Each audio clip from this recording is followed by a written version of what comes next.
Hello students, class 11th, history, section 1, early societies, theme 2, writing and city life. First video of your history, writing and city life. इस chapter में we will study about Mesopotamia. As you know, Mesopotamia is an ancient civilization. Mesopotamia word is derived from two words, Mesos and Potamus. Mesos means middle and Potamus means river. Mesopotamia means land between two rivers. अब जो Mesopotamia civilisation थी ये दो reverse के बीच में situated थी. Reverse का नाम था Euphrates and tigris. Today it's a part of Iraq. आज ये इराक का हिस्सा है. मेसोपोटामिया सिविलाइजेशन से एग्रीकल्चर स्टार्ट हुआ था. In beginning, the land was called Sumer and Akkad language was called Sumerian. हम मेसोपोटामिया के बारे में जब पढ़ेंगे तो हम यहाँ तीन सिविलाइजेशन के बारे में पढ़ेंगे. First is Sumerian civilization. The first known language of Mesopotamia was Sumerian. Mesopotamia में जो फर्स्ट लैंग्वेज जानी गई थी, बनाई गई थी, that was Sumerian. Sumerian language की वजह से इस सिविलाइजेशन को सुमेरियन सिविलाइजेशन कहा जाता है. इसके 100 to 1000 BC बाद Akkadian language I. Akkadian civilization around 2400 BC when Akkadian speakers arrived and established their rule in southern part of Mesopotamia, it was called an Akkadian civilization. They evolved with time. इसी के साथ साथ Akkadian civilisation के साथ साथ हमारी country में Harappa civilisation evolve हुई. Then Assyria. Assyria was the region where Assyrians established their kingdom in the north by about 1100 BCE. Assyrian civilization, when Assyrian speakers arrived and established their rule in southern part of Mesopotamia, it was called Assyrian civilization. अभी हमने जितना भी details में बात की है, हमने तीन लैंग्वेजेस के बारे में बात की है. First language is Sumerian civilization. We talked about three civilization. First civilization is Sumerian civilization, second is Akkadian civilization, and third is Assyrian civilization. Now, why Mesopotamia was so famous? Why Mesopotamia is still so famous? It is famous for its literature, its writing, its mathematics, its astronomy, city life and trade. Mesopotamia इतना famous क्यों है?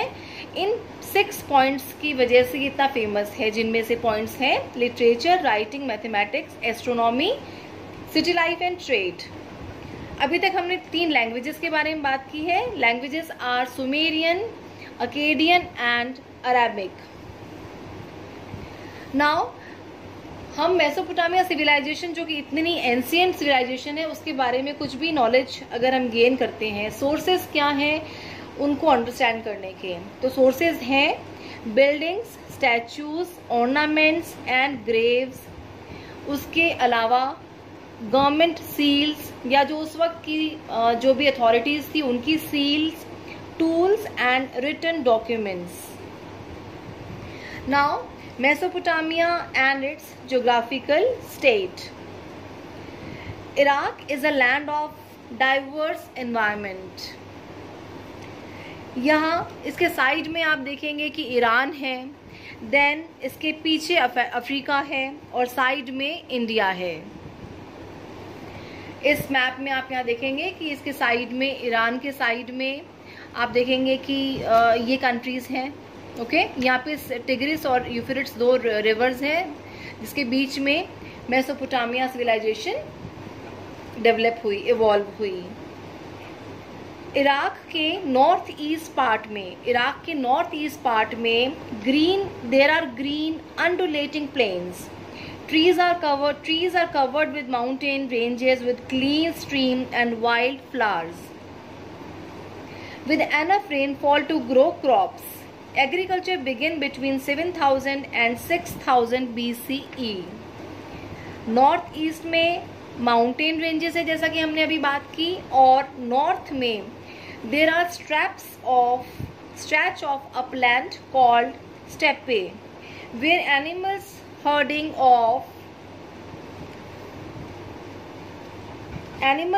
of people a better livelihood than agriculture. वहाँ के लोग ये मानते थे कि जो एग्रीकल्चर है उससे बेटर ये है कि एनिमल्स को पाला जाए. Sheep and goats produced meat, milk and wool in abundance. तो उनके अकॉर्डिंग ये था कि एग्रीकल्चर से बेटर है कि जानवरों को पाला जाए. इराक के ईस्ट में there were tributaries of the Tigris routes of communication into mountains of Iran.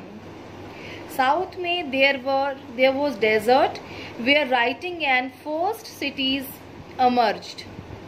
This desert could support cities because the river Euphrates and Tigris, which rise in the northern mountains, carry loads of silt. When they flood on, or when the water is let out onto the fields, fertile silt is deposited.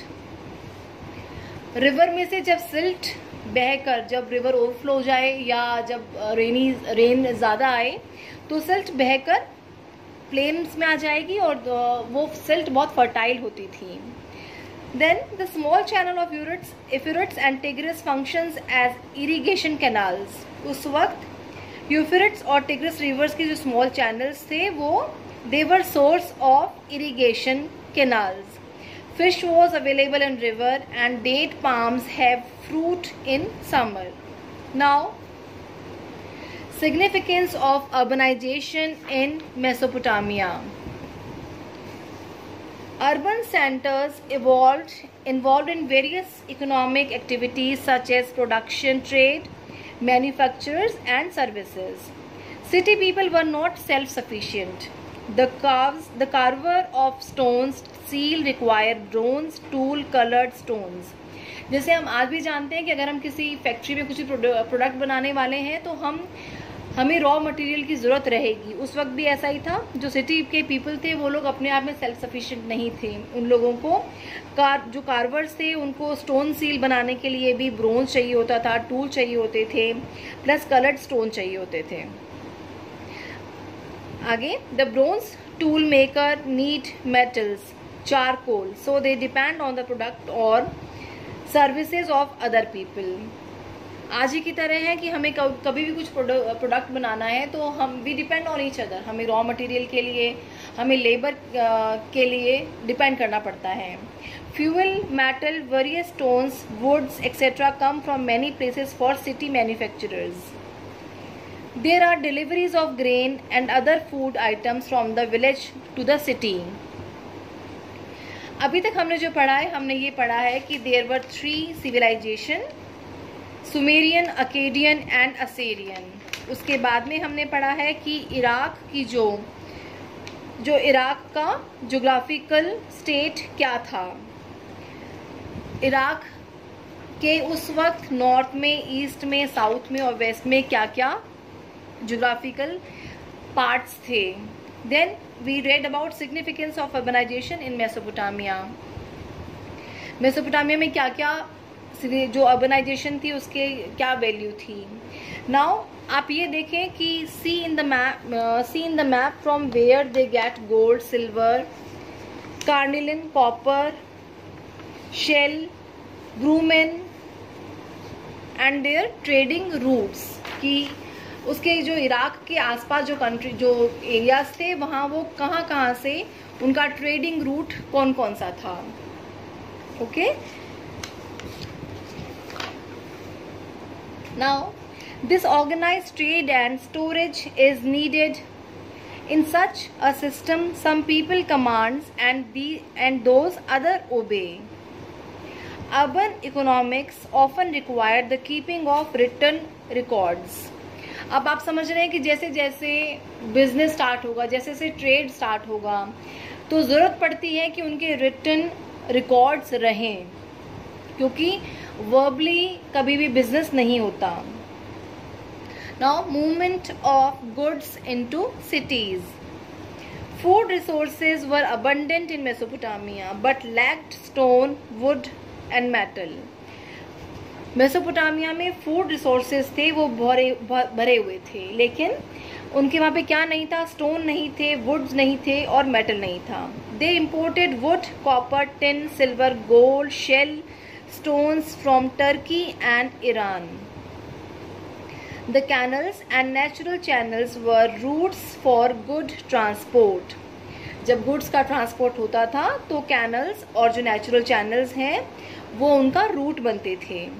Now the development of writing. आपको ये science भी देखने हैं कि aux का sign क्या है, grain fish का साइन क्या है, नंबर्स और बोट का साइन क्या है, ये आप ध्यान से देखेंगे। आगे development of writing. Cuneiform is derived from the Latin word cuneus means wedge and forma meaning shape. The word cuneiform means wedge shaped letters.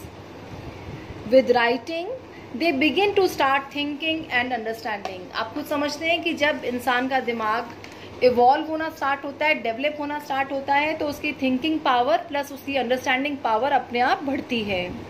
जब उन्होंने राइटिंग स्टार्ट की तो राइटिंग के साथ साथ में उनका थिंकिंग कैपेसिटी, अंडरस्टैंडिंग कैपेसिटी भी अपने आप डेवलप हुई। Mesopotamian tablets contained pictures like science and numbers. आप इस पिक्चर में देख सकते हैं कि इसमें साइंस हैं और नंबर्स हैं। These are Mesopotamian tablets. Around 3200 BC, writing began. When society needed to keep record of transactions, they write on tablet of clay. जो tablets थी ये clay की बनी होती थी।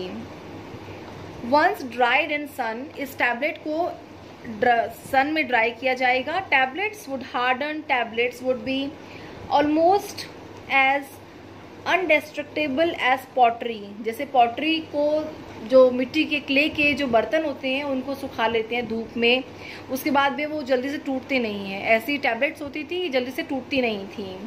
Once the surface dried, signs could not be pressed on to a tablet, so each transaction however minor required a separate written tablet. तो हर एक ट्रांजैक्शन के लिए, हर एक राइटिंग के लिए हमें अलग टैबलेट चाहिए होती थी। एक बार जो टैबलेट पे आपने लिख दिया उसको बाद में आप इरेज नहीं कर सकते, उसको आप चेंज नहीं कर सकते। आपको बाद में कुछ और लिखना है तो उसके लिए नेक्स्ट टैबलेट की जरूरत पड़ेगी। You will need a different tablet. एक चीज आपको ध्यान रखने की जरूरत है कि the oldest language was Sumerian, then Akkadian. Cuneiform writing in the Akkadian language continued in use until the 1st century BCE। अब जो राइटिंग स्टार्ट हुई थी, जो द यूजेस ऑफ राइटिंग, हमने राइटिंग क्यों स्टार्ट की? आप जब चैप्टर पढ़ेंगे, इस चैप्टर को पढ़ने के साथ साथ में आप ये जरूर ये देखना कि उरक क्या था। Uruk was a city par excellence. There was a king named Enmerkar. उसने एक सुमेरियन एपिक पोएम लिखी थी, एक long poem. What is epic? Epic means long poem. उसने लॉन्ग पोएम लिखी थी। Uruk was a city par excellence, often known simply as a city. आप ये वर्ड्स को ध्यान से पढ़ना कि किस वर्ड को क्या कहा जाता है। यहाँ पे आप देखेंगे the people of सूसा, this is an important city. Okay, in words को आप ध्यान में रखेंगे। राइटिंग जब स्टार्ट हुई तो राइटिंग की जरूरत क्यों महसूस हुई? क्योंकि writing keeps records, writing makes dictionaries. Writing में आप जो लैंड ट्रांसफर है उनका लीगल रिकॉर्ड रख सकते हैं। और राइटिंग क्या करती है कि जो किंग्स की डीड है, जो राजा ने बड़े बड़े काम किए हैं उनका नरेशन कर सकती है। प्लस राजा ने जो भी रूल्स और लॉज को चेंज किया है उसको नरेट करती है राइटिंग। उसके अलावा राइटिंग इंफॉर्मेशन को स्टोर करती है, मैसेजेस जो भेजे गए हैं उनको स्टोर करती है। इस तरीके से राइटिंग हमेशा हमारे सारे रिकॉर्ड्स को फ्यूचर के लिए स्टोर कर देती है। आगे system of writing. System of writing क्या था कि cuneiform sign represented a syllable not consonant और वॉवल। जो क्यूनिफॉर्म था वो अपने आप में एक लेटर होता था, उसमें कोई वॉवल या आज की तरह कि हमारी जो वर्णमाला है उसकी तरह या इंग्लिश डिक्शनरी की तरह, इंग्लिश अल्फ़ाबेट्स की तरह उसमें कॉन्सोनेंट्स या वॉवल्स नहीं होते थे। वो सिंपली क्यूनिफॉर्म जो साइन है वो अपने आप में एक सिलेबल होता था। Writing was an art. Writing को उस समय एक आर्ट कहा जाता था, क्योंकि राइटिंग सीखने के लिए हजारों साइंस सीखने पड़ते थे। Okay, now literacy in Mesopotamia. Literacy in Mesopotamia, Kings and very few could read and right. बहुत कम ऐसे लोग थे जो कि पढ़ लिख सकते थे। अगर एक राजा खुद पढ़ लिख लेता था तो उसको वो अपने जो जितने भी काम होते थे उनको बहुत बोस्टफुल, बहुत ज़्यादा बहादुरी से, बहुत ज़्यादा बड़े बड़े वर्ड्स यूज़ करके अपने कामों को बोस्टली लिखता था इंस्क्रिप्शंस के अंदर। तो यहाँ तक हमने पढ़ा है कि urbanization in southern Mesopotamia, temples and kings. आपका जो आगे का चैप्टर है वो हम नेक्स्ट वीडियो में करेंगे। Thank you.